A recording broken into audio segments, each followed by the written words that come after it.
like I said, we're going to go to Georgia State at Marshall, and we're going to Georgia State at Marshall here. There's about 5 minutes to go, so the media timeout is coming up, but at the next whistle, the foul out of bounds timeout called anything. Beeman stripped there, and coming up with it is Henderson. Henderson came up with that steal. She's actually tied for 8th in the conference in steals. That is the media. So we'll go back. Let's, yeah. Actually, let's take a look at SIU Edwardsville at Eastern. I know they keep going back to this one, but it is pretty close. It was tight, surprisingly tight. For a team that's 5-24, excuse me, 2-14 in conference. I know these conference records might not matter as much for some of these schools. Like, they focus on their conference record, not their overall record. They're more focused on conference record. Still, I mean, a 2-14 team in conference.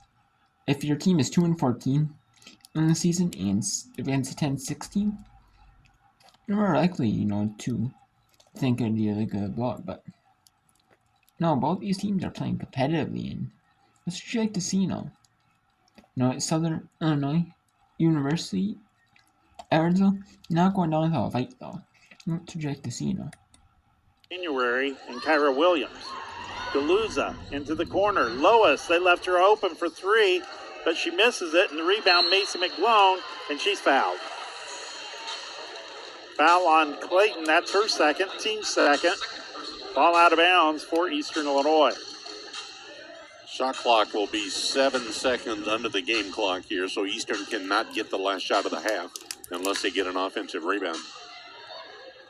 So the Panthers coming up in a hurry here. Here's Monahan with the basketball. Monahan, double teamed, goes to McGlone. Her shot from the top of the key is up and no good. Rebound, foul on DeRoche. Sydney James DeRoche picking up the personal foul. Her first, team's third. Ball out of bounds for SIUE, and they can hold for the final shot at the quarter. Yeah, shot clock will be off here, and look for them to go for the last shot. Lois bringing it up, gets it across the timeline. We'll set it up for SIUE, working against Tiny Lewis. Lois with 8 points to tie her for game-high honors with McGlone. She had 26 last time these two teams played. She steps back for 3 and banks another one in. Okay, they said 2. No, it's a 3. Okay, 3. Her second banked three-pointer of the first half. That's going to make it 33-31. That's Lois now with the shot, and that's going to end our first half of play. Our score is Eastern Illinois trailing SIUE 33-30 at the half. We'll be back after this. It's the OVC on ESPN and the Panther Sports Network.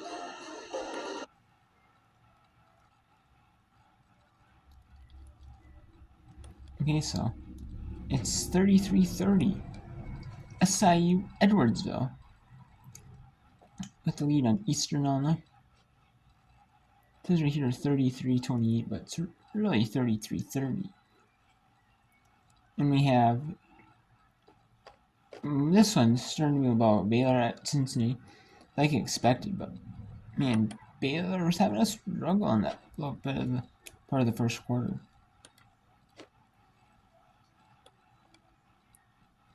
So let's go to the Food Lion CIAA tournament. The CIAA women's tournament sponsored by Food Lion. There are 6 games each day. And they're they're not a full 30-minute break. Just a little bit of warm-ups, a little bit of shoot-around, just a quick brief shoot-around, and that's it. And this is Division 2 school. Both these are. And they're both fighting for their Division 2 tournament lives. It depends, because there's some more teams in Division 2 and Division 3. I mean, sometimes, so there's more conferences and there's more automatic bids. So a lot of times you need to win your conference tournament. Even if you had a really good season,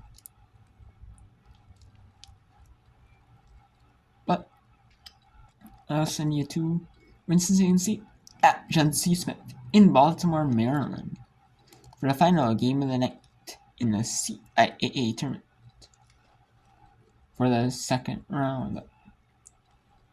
The opening round, as they call it, after a play-in round. The play-in game, which was last night, the 26th.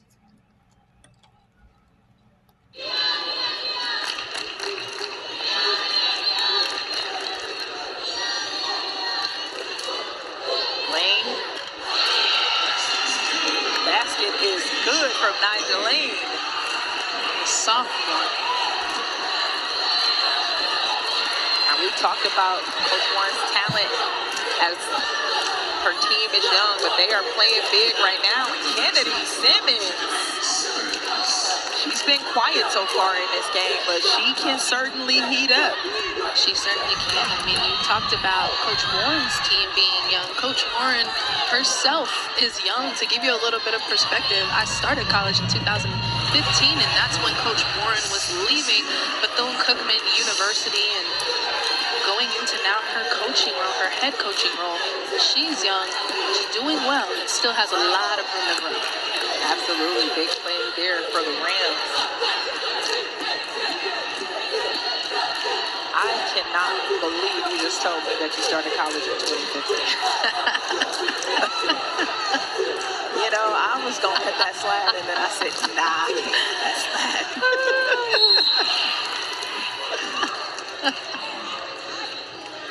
I am totally that. You know what? I've been saying for the longest time that I don't ever want to grow up and be that get off my lawn person. That, like, you know, you're so rooted in tradition and so rooted into what you know that you, like, never leave room to evolve. But I might be on my way there. I might be. Dang.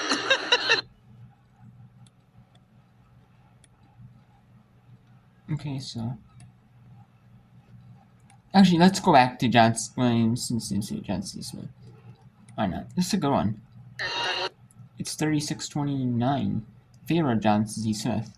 Winston-Salem State is 9-20, and Johnson C. Smith is 13-12. And let's go to this game featuring Teresa Foster Bradbury, who is known for doing obviously play-by-play with college games, like on ESPN Plus, and like also known for like doing like the Peacock or USA Network like 10 women's games. Also known for doing like obviously tournament like stuff like this, or possibly even games in like Flow Hoops for like Division 2 or maybe other games for other conferences, you know. Maybe possibly on Flow Hoops. She could be on like Flow Hoops, like those tournaments, you know. You know that they have, you know.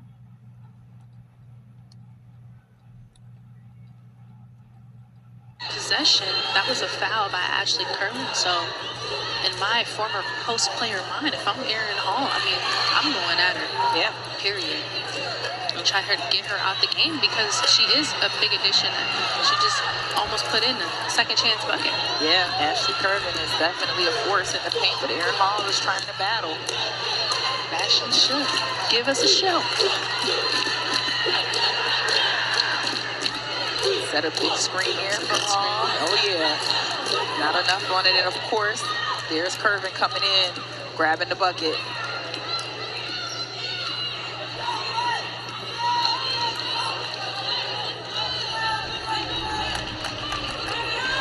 Queen Ruffin, the freshman, she's not afraid to go in, and one. And one. Queen Ruffin. Big bucket for her. And there it is.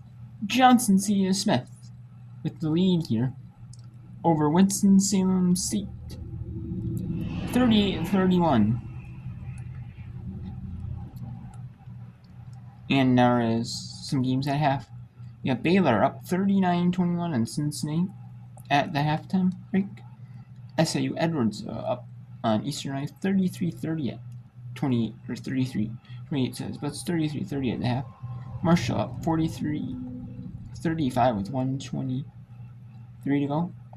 Georgia Southern up on Old Dominion 11-9, and Cleveland State only up 6-4 in Youngstown.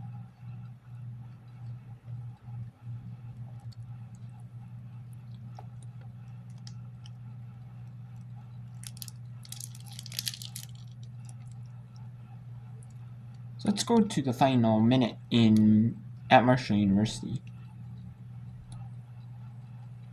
Nice rebound by Merrill, but she couldn't get it to drop. I don't know how much whip run I'm going to be able to. My phone is charging.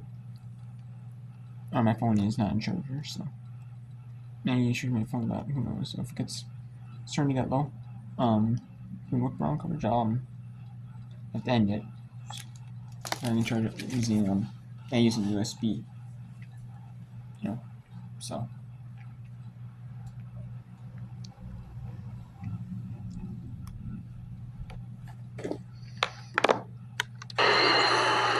Mid-range jumper that is almost a lost art form now, Mark, with everybody shooting three-point shots and taking layups. That mid-range jumper comes in handy for CC Mays. She has 6 in the game. Panthers down 8. Getting it to Merrill. Puts up the shot. Won't go. Chance for Marshall. As time winds down, and there is Hayes. How beautiful is that? 5 seconds, and they go the length of the floor with 3 passes and get the bucket at the horn to give Marshall its biggest lead. Number 10 puts the Thundering Herd in front by 10 here And that is a fantastic game by Marshall on the pink game, play for K game, some schools call it, or they call it the pink game. And that is 47-37. Like you just heard in favor of Marshall.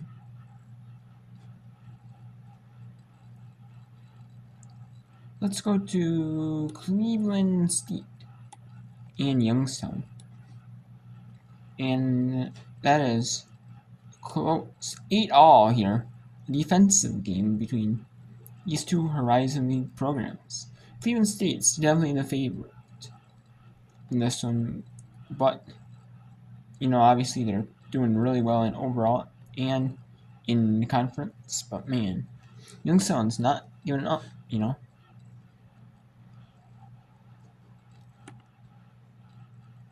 Right, Ron. No question.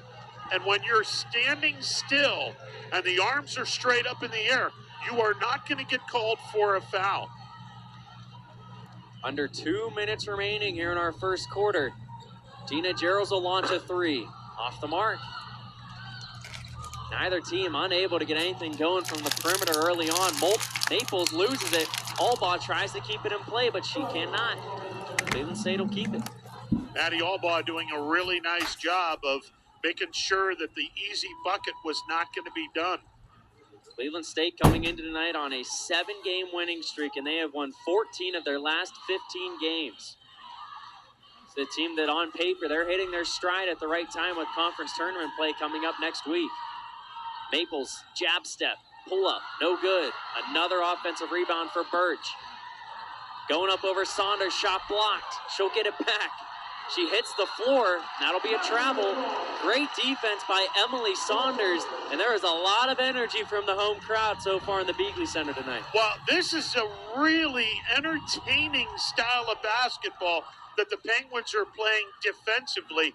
It is certainly causing some problems with Cleveland State right now. This is a Cleveland State team that has they have absolutely nothing going on offensively. Easy layup opportunity for Theory off the mark. That would have gave YSU the lead right back. But most definitely, Cleveland State has not had many good looks offensively. Guerrero pulls up over Gerald's. Shot off the mark, rebounded by Saunders. Gerald's goes behind the back. Gets it into the front court. Over to Magestro now. She'll drive the baseline. Gerald's will try another 3. That one's off the mark. Gerald's hasn't been scared to shoot from beyond the arc tonight thus far, but she is 0 for 4 here in the first quarter. Well, the ball movement gave Gerald's an easy 3. Unfortunately, she couldn't knock it down. Guerrero over to Michaela Purdue. 34 seconds remain in the first quarter. Purdue guarded by Saunders in the post. Fadeaway jumper over the tall Saunders is good. Very difficult shot from Michaela Purdue, but she sinks it. Her first 2 points of the night. That's a heck of a shot by Purdue. Let's see if that jump starts Cleveland State. Vikings back on top, 10-8. Shot clock turned off. YSU a chance to tie it or take the lead before the end of the first quarter bell. Albaugh gonna have to go to work. 4 seconds remain. Magestro driving inside, double teamed over to Saunders. She'll put it up right inside the free throw line, and the shot. And that's no good. And Cleveland takes a 2-point lead. A tight game. I mean, obviously both teams are fighting for their lives here. I mean, not really, but more of their conference tournament lives. Like which team, I mean, obviously every team's gonna make it in the horizon, but it's like you don't want to have to play that one of those opening round games at home. Or if you do, you want to be able to host it. They're stuck in there. And Georgia Southern is up 21-11. After one, so looks like we have all L5 Division 1 games are the media timeouts or halftime. So let's go to Division 2. Winston-Salem State versus Johnson C. Smith. Usually I don't show them because they're on ESPN's thing, but ESPN does have it on their if you go to their watch and schedule, they do have it. Or sometimes, I think Division 2 conferences are on Full Hoops. Or on, degree of what each receives. Occasionally, but very rarely. But they do have it. Curvin. All into a turnover. Jakyla Mack. This has been her half. Like, she has come out in this second half way more aggressive. Jakyla Mack has 6 points. She's 8 points now, 4 for 7 from the field. Big nod to Jakyla Mack for not giving up on that play either.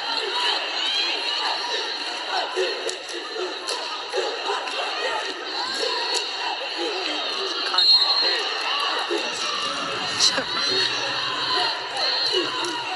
ran into a brick wall. Very odd play, crossover right here. Taking it to the basket. Aaron Brick Wall had her hands up. Didn't really do much. I mean, hey, when you got it, right? Yeah, I mean, Queen Ruffin got her hands in there, got to be able to make a play happen, and she definitely did that. very scrappy, very, very good, sound defense from Queen Ruffin. That tenacity, very good, yeah. Watch the hustle. She dives for the ball. Winston-Salem touches it out of bounds. Johnson C. Smith. And let's remind you, there are a couple more tipping off at 7 Eastern. And I'll try and read it. Evanston Lake. Number 14 Indiana Northwestern. That's probably going to be a blowout. So we probably won't show you that really as often. But Xavier Crane is going to go out some flutes here, so we won't be able to show you that.